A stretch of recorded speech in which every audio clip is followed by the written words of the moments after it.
Morning students, मेरा नाम है वैभव और आज हम पढ़ेंगे डी एवं एफ ब्लॉक के तत्व का भाग 35, है ना। अभी तक हम 34 भाग पढ़ चुके हैं। आज हम 35वें भाग, जो कि हमारा आखिरी भाग भी है, इस पे दृष्टि डालेंगे और इसे अच्छे से समझेंगे, है ना। ये हमारा आखिरी भाग है और इस भाग में हम केवल सारांश पढ़ेंगे। मैंने आपसे बोला था पिछले भाग में कि अभी तक हमने जो भी पढ़ा है ना, इस पार्ट में वो सब आप पढ़ के आना, ताकि जब हम सारांश पढ़ें तो आपको और अच्छे से समझ में आए। ठीक है, तो आशा करता हूँ कि आप सब कुछ पढ़ के आए हैं, है ना। तो चलिए फिर देर किस बात की है, शुरू करते हैं।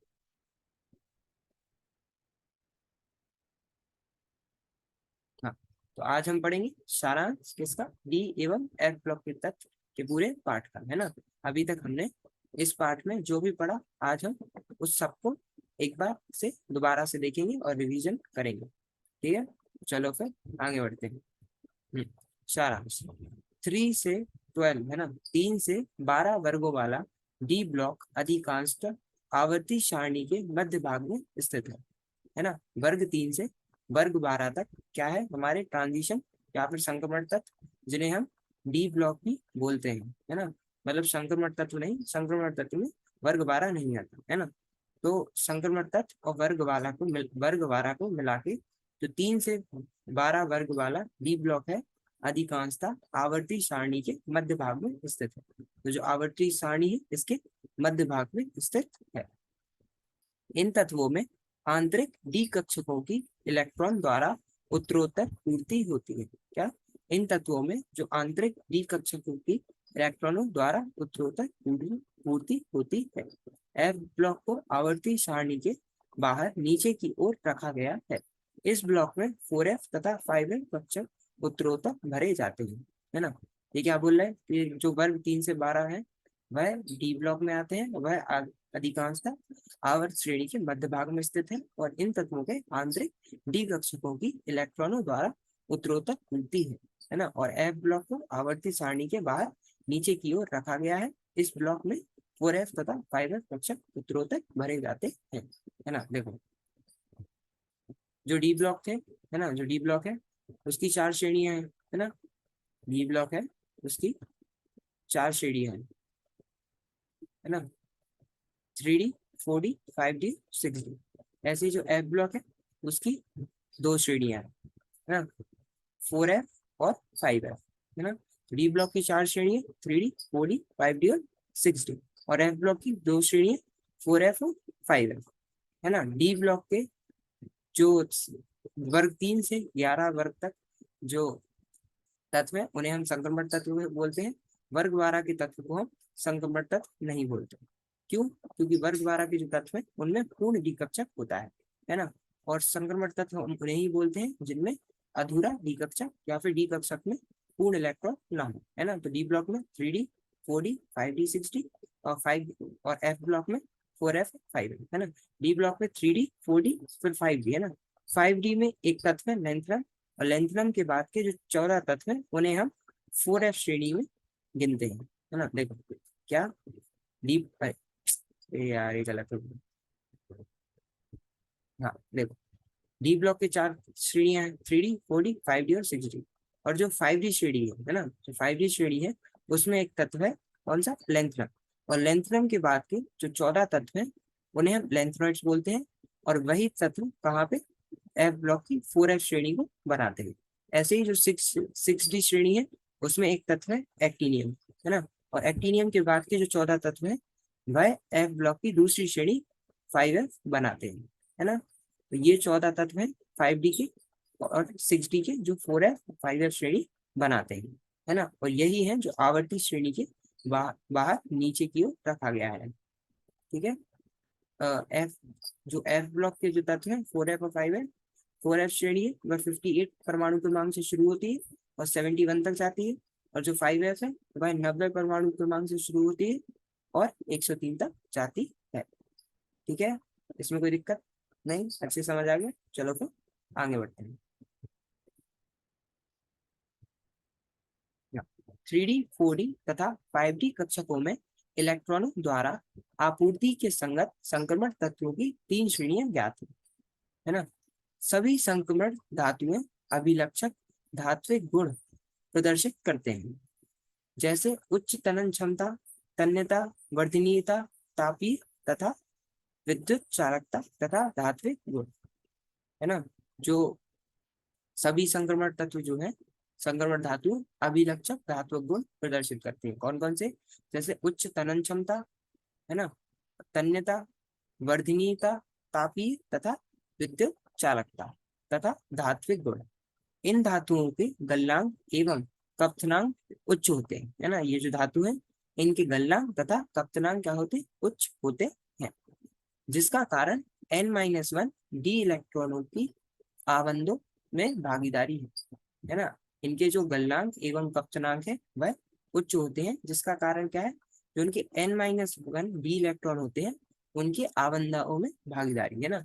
वह जो आबंधों में भागीदारी लेते हैं उसी वजह से इन धातुओं के गलनांक एवं कप्थनांक उच्च होते हैं, जिसमें प्रबल अंतरा परमाणु आबंध बनते हैं, है ना। जिसमें क्या?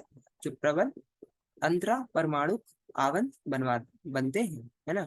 अंतरा परमाणु आबंध बनते हैं, जो स्ट्रॉन्ग इंटर इलेक्ट्रॉनिक बॉन्ड्स होते हैं, है ना, इंटर एटॉमिक बॉन्ड्स होते हैं, उनकी वजह से जो कि n-1 डी इलेक्ट्रॉन्स बनाते हैं, उस वजह से इन धातुओं के गलनांक एवं कप्थनांक उच्च होते हैं। इनमें बहुत से गुणों के लिए उच्चिष्ट प्रत्येक श्रेणी में मध्य में पाया जाता है ना। इनमें बहुत से गुणों के लिए क्या? उच्चिष्ट प्रत्येक श्रेणी के मध्य में पाया जाता है, जो यह संकेत देता है कि प्रबल प्रबल अंतरा परमाणु अन्योन्य क्रिया के लिए प्रति डी कक्षक एक अयुग्लित इलेक्ट्रॉन का होना विशेषकर अनुकूल विन्यास है ना। इनमें बहुत से गुण के लिए क्या होता है? उच्चिष्ट प्रत्येक श्रेणी के मध्य में पाया जाता है, जो किसका संकेत देता है? जो यह संकेत देता है कि प्रबल अंतरा परमाणु अन्योन्य क्रिया के लिए प्रति डी कक्षक एवं अयुग्लित इलेक्ट्रॉन का होना विशेषकर अनुकूल विन्यास है। ठीक है, इसमें कोई दिक्कत नहीं? अच्छे समझ आ गया है ना। चलो फिर आगे बढ़ते हैं।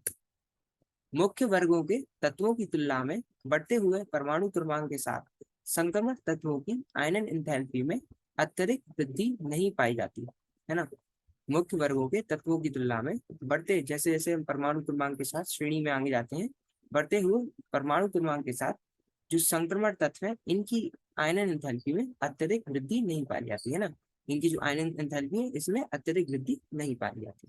अत्यधिक अंततः n-1 डी कक्षक से इलेक्ट्रॉन की परिवर्तनीय संख्या में ह्रास ऊर्जा की दृष्टि से बाधक नहीं होता, है ना। अतः n-1 डी कक्षक से इलेक्ट्रॉन की परिवर्तनीय संख्या में, है ना, जो इलेक्ट्रॉन की परिवर्तनीय संख्या है उसमें ह्रास ऊर्जा की दृष्टि से बाधक नहीं होता।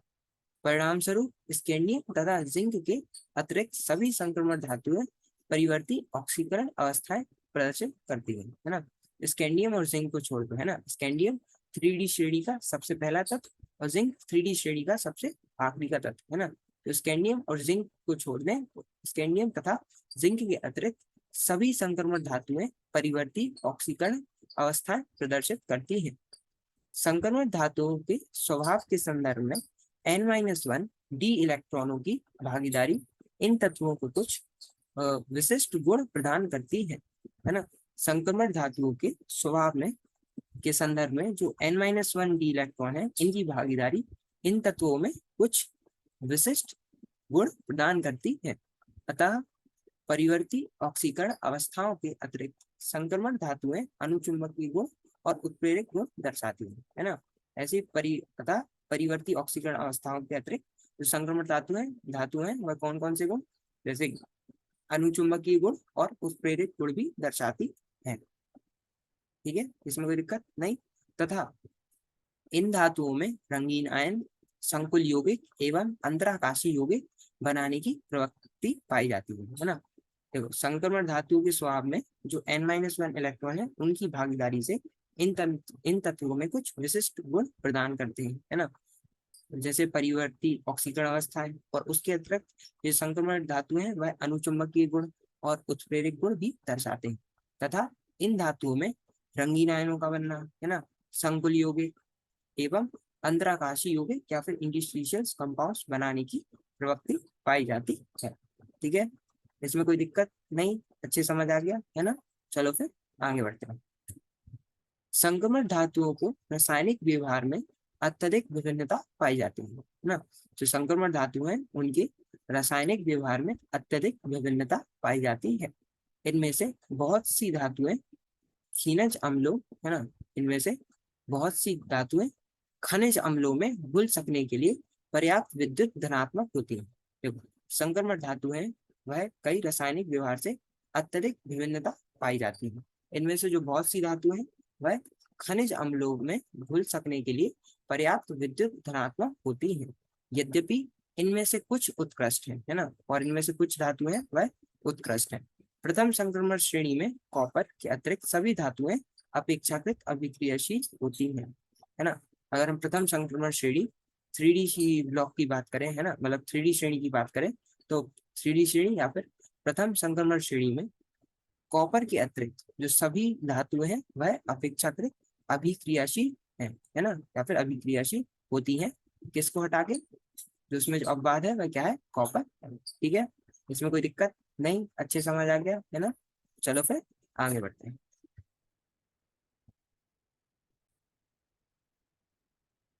संक्रमण धातुएं बहुत सी अधातुएं, है ना, जो संक्रमण धातुएं होती हैं वह बहुत सी अधातुएं, मतलब जो मेटल्स नहीं होते, है ना, अधातुएं जो धातु नहीं होती। संक्रमण धातु ऐसी बहुत सी अधातुएं जैसे कि ऑक्सीजन, नाइट्रोजन, सल्फर तथा हेलोजन के साथ अभिक्रिया करके द्विअंगी यौगिकों की रचना करते हैं, है ना। संकरपट धातु है वह बहुत से अधातुओं जैसे कि ऑक्सीजन हो गया, नाइट्रोजन, सल्फर और कई हेलोजन, हेलोजन मतलब फ्लोरीन, क्लोरीन, ब्रोमीन, है ना, इनसे अभिक्रिया करके द्विअंगी यौगिकों की रचना करती है। प्रथम संक्रमण श्रेणी की धातुओं के ऑक्साइड प्राप्त करने के लिए ऑक्सीजन से उच्च ताप पर अभिक्रिया कराई जाती है ना। प्रथम संक्रमण श्रेणी है ना, जो 3D श्रेणी है, इसकी धातुओं के में जब हम ऑक्साइड प्राप्त करते हैं, मतलब जो प्रथम संक्रमण श्रेणी है, ये जो है इसके तत्व जब अभिक्रिया करके ऑक्साइड प्राप्त करते हैं, तो ऑक्साइड प्राप्त कराने के लिए या फिर करने के लिए ऑक्सीजन से उच्च ताप पर अभिक्रिया कराई जाती है। ठीक है, किसमें, उच्च ताप में, है ना, मतलब हाई टेम्परेचर या फिर उच्च ताप पर अभिक्रिया कराई जाती है ना। जो नॉर्मल टेम्परेचर या फिर जो रूम टेम्परेचर होता है ना, जो नॉर्मल ताप होता है, इस पर यह अभिक्रिया नहीं होती। यह अभिक्रिया केवल उच्च ताप पर होती है। ऑक्साइड अम्लों तथा क्षारों में विलय होकर ऑक्सो धात्विक लवण बनाते हैं, है ना। जो ऑक्साइड है वह अम्लों तथा क्षारों, है ना, एसिड या फिर बेसिस में विलय होकर ऑक्सो धात्विक लवण बनाते हैं, है ना। क्या बनाते हैं, ऑक्सो धात्विक लवण या फिर सॉल्ट बनाते हैं। पोटेशियम डाइक्रोमेट तथा पोटेशियम परमैंगनेट इनके उदाहरण हैं। इनके उदाहरण क्या है, पोटेशियम परमैंगनेट और पोटेशियम डाइक्रोमेट, है ना। जो पोटेशियम डाइक्रोमेट है और पोटेशियम परमैंगनेट है वह इनके उदाहरण है, किसके, ऑक्साइड के अम्लों तथा क्षारों में विलय होकर ऑक्सो धात्विक लवण बनाने के। ऐसे ही पोटेशियम डाइक्रोमेट बनाने के लिए क्रोमाइट आयस को वायु की उपस्थिति में क्षार के साथ संगलित करने, देखो, जब हम पोटेशियम डाइक्रोमेट बनाते हैं उसके लिए पहले हम जो क्रोमाइट आयस होते हैं उसको वायु की उपस्थिति में, है ना, वायु या फिर ऑक्सीजन की उपस्थिति में क्षार के साथ संगलित करने के पश्चात सत्व को अम्लीकृत किया जाता है। किसको, सत्व को अम्लीकृत किया जाता है। पोटेशियम परमैंगनेट के विरचन में पायरो, है ना, जो पोटेशियम परमैंगनेट है उसके विरचन में पायरोलोसाइट आयस, जो जिसे हम MnO2 बोलते हैं, है ना, पायरोलोसाइट आयस जिसे हम MnO2 बोलते हैं, उसका उपयोग किया जाता है। किसमें, पोटेशियम परमैंगनेट के विरचन में। ठीक है, ऐसे ही डाइक्रोमेट तथा परमैंगनेट दोनों ही प्रबल ऑक्सीकारक आयन है ना। ये हमने अपने भाग में बहुत अच्छे से पढ़ा था कि जो डाइक्रोमेट और परमैंगनेट है यह दोनों ही क्या है, एक प्रबल ऑक्सीकारक है। ठीक है, इसमें कोई दिक्कत नहीं, अच्छे समझ आ गया है ना। चलो फिर आगे बढ़ते हैं। आंतरिक संक्रमण तत्वों की दो श्रेणियां लेंथनॉइड तथा एक्टिनॉइड आवर्त श्रेणी सारणी के एफ ब्लॉक की रचना करते हैं, है ना। हमने पढ़ा है जो आंतरिक संक्रमण तत्व है जिन्हें हम एफ ब्लॉक बोलते हैं, इनमें दो श्रेणियां होती हैं, एक 4f और एक 5f। जो 4f श्रेणी है उसे हम लेंथनॉइड बोलते हैं और जो 5f श्रेणी है उसे हम एक्टिनॉइड बोलते हैं। इसलिए आंतरिक संक्रमण तत्वों की दो श्रेणियां लेंथनॉइड तथा एक्टिनॉइड आवर्त सारणी के एफ ब्लॉक की रचना करता है। 4f आंतरिक कक्षकों में उत्तरोत्तर पूर्ति होने के साथ श्रेणी की धातुओं की परमाणु और आयनिक त्रिज्याओं में क्रमिक ह्रास, जिसे हम लेंथेनॉइड आकुंचन कहते हैं, होता है। क्या? तो 4f के जो आंतरिक कक्षकों में उत्तरोत्तर पूर्ति होने के साथ श्रेणी की धातु है ना, जो श्रेणी की धातुओं की परमाणु, जो परमाणु और आयनिक त्रिज्या होती है, उनमें क्रमिक क्या होता है, एक ह्रास से होता है ना, जिसका कारण क्या होता है, लेंथेनॉइड आकुंचन, या फिर उसे हम लेंथेनॉइड कॉन्ट्रैक्शन कहते हैं, जिसका प्रभाव आगे वाले तत्वों के रसायन पर प्रमुख रूप से पड़ता है ना। जिसका प्रभाव क्या है, आगे वाले तत्वों की केमिकल रिएक्टिविटी या फिर रसायन पर प्रमुख रूप से पड़ता है ना, उनकी केमिस्ट्री पर प्रमुख रूप से पड़ता है।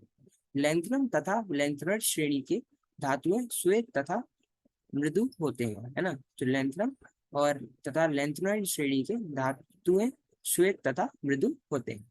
जल से आसानी से अभिक्रिया करके विलयन में +3 आयन बना लेती है ना। जल से क्या, आसानी से अभिक्रिया करके, जल से अभिक्रिया करके विलयन में क्या, +3 आयन बना लेती है। प्रमुख ऑक्सीकरण अवस्था क्या है, तो संगठन इनकी जो लैंथनम और एक्टिनॉइड्स की प्रथम जो ऑक्सीकरण अवस्था है वह क्या है, +3। यद्यपि प्राय +4 तथा +2 ऑक्सीकरण अवस्थाएं भी कुछ धातुओं द्वारा दर्शाई जाती है। देखो, जो प्रमुख ऑक्सीकरण अवस्था है वह +3 है, लेकिन +4 तथा +2 ऑक्सीकरण अवस्थाएं भी कुछ धातुओं द्वारा दर्शाई जाती है।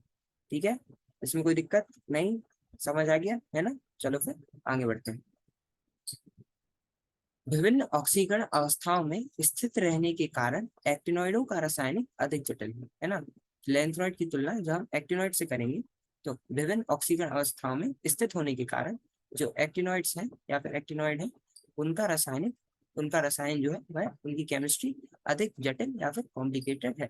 पुनश्च बहुत सी एक्टिनॉइड धातुएं रेडियोधर्मी है ना, और बहुत सी एक्टिनॉइड धातुएं हैं वह रेडियोधर्मी भी, जो इन धातुओं के अध्ययन को कठिन बना देती है। देखो, लैंथेनॉइड्स में जो है काफी कम धातुएं हैं जो कि रेडियोधर्मी है, लेकिन जब हम एक्टिनॉइड्स की बात करते हैं तो जो ज्यादातर धातुएं हैं वह रेडियोधर्मी है, इसलिए इनकी जो रसायन के अध्ययन में हमें कठिनाई महसूस होती है ना। इसलिए अभी तक हमें ज्यादा एक्टिनॉइड्स के बारे में नहीं पता है, अगर हम उनकी तुलना लैंथेनॉइड से करें। डी तथा एफ ब्लॉक के तत्व तथा उनके यौगिकों के बहुत उपयोगी अनुप्रयोग हैं। इनमें से प्रमुख है ना, अभी अभी हमने इनके अनुप्रयोग पढ़े थे पिछले भाग में, है ना, ये उन्हीं की चर्चा कर रहे हैं। डी तथा एफ ब्लॉक के तत्व तथा उनके यौगिकों के बहुत उपयोगी अनुप्रयोग हैं। इनमें से प्रमुख है विभिन्न प्रकार के स्टील बनाने में, है ना, विभिन्न प्रकार के स्टील बनाने में, उत्प्रेरक है ना, कैटलिस्ट के रूप में, तथा कार्बनिक संश्लेषण इत्यादि में, है ना, तथा संकुल तथा कार्बनिक संश्लेषण इन इत्यादि में इनके महत्वपूर्ण अनुप्रयोग हैं। ठीक है, इसमें कोई दिक्कत नहीं, अच्छे समझ आ गया है ना। चलो फिर अब आगे बढ़ते हैं। देखिए, हमने अपना पूरा पाठ अब खत्म कर लिया है ना। आज हमने, तो पिछले भाग में हमने अपना पूरा पाठ खत्म कर लिया है, आज हमने उसका सारांश भी पढ़ लिया है ना। तो पूरे पूरे भाग में क्या क्या था, मतलब पाठ में क्या क्या था, हमने ये भी पढ़ लिया है ना। इसके बाद अब आप एक बार पुस्तक से शुरू से लेकर, मतलब जो पाठ है, चैप्टर है हमारा डी एवं एफ ब्लॉक, उसमें शुरू से लेके अंत तक एक बार पूरी पुस्तक पढ़ लीजिए, ताकि अब आपको कोई भी दिक्कत नहीं हो। ठीक है, और बीच में जो प्रश्न दिए हैं उन्हें भी अवश्य, जो उदाहरण दिए हैं उन्हें भी अवश्य लगा लीजिएगा। ठीक है, तो आज के लिए इतना ही, है ना। अब मिलते हैं, धन्यवाद, थैंक यू।